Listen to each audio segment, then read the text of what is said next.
Just after the end of World War I in 1919, the Royal Navy commissioned HMS Hawkins, which became known as history's first heavy cruiser, as it mounted a set of 8-inch guns for its main armament.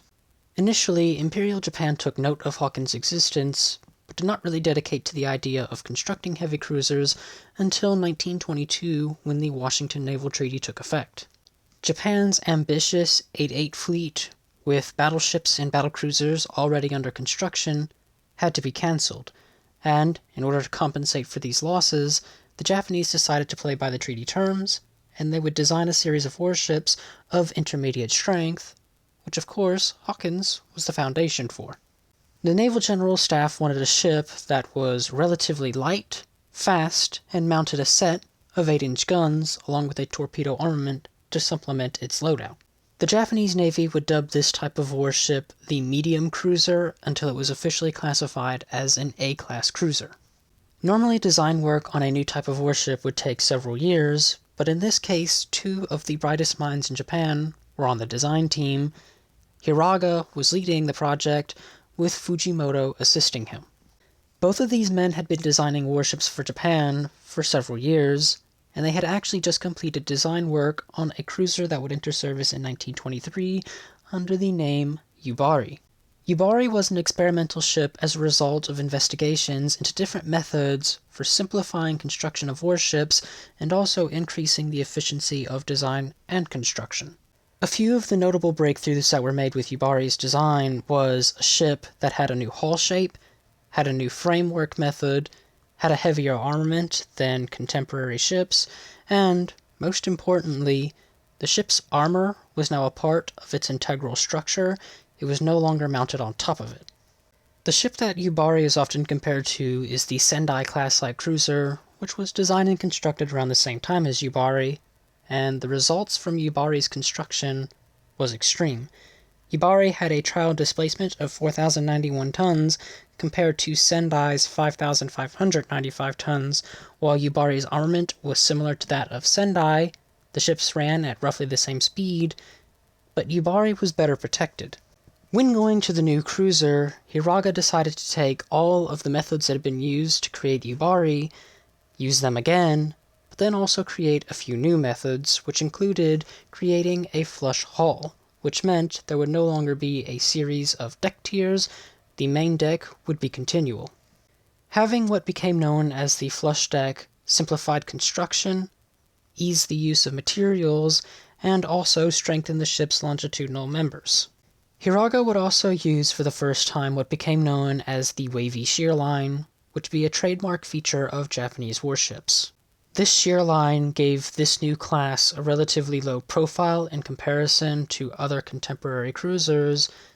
It made them stable fighting platforms, but they were quite wet. The effect of this shear line is highly noticeable in the design freeboard of the vessel, as at the bow it was to have a freeboard of 8.5 meters, while at the stern it would drop to 4.7 meters. Combining the wavy shear line with the flush deck meant that the new cruiser had extreme savings on its top weight. The main armament consisted of 6 single-mount 200mm guns in the A model turret. These turrets would be arranged in 2 sets with 3 turrets forward and 3 aft. Both sets had a single superfiring turret. A feature regarding these turrets that was borrowed from the Yubari is the fact that all 6 of them were completely enclosed. This increased their habitability and subsequently the performance of the crews within them. The ship's secondary armament was almost non-existent as it was made up of 4 3-inch anti-aircraft guns for close-quarters combat only. To round off the ship's armament, it had 6 pairs of 61cm torpedo tubes that were in fixed positions within the hull. To quickly address why the Japanese opted to do fixed torpedo tubes rather than rotatable mounts, it is because the 1924 shelling experiments on Tosa and Aki had yet to occur, so the Japanese were still satisfied with hull mounts, but the shelling experiments on Tosa and Aki would show the great dangers of fixed mounts, and future Japanese warships would have the rotatable torpedo tubes. Speaking of vulnerability, this moves us on to the ship's armor layout, which was quite heavy for the time period.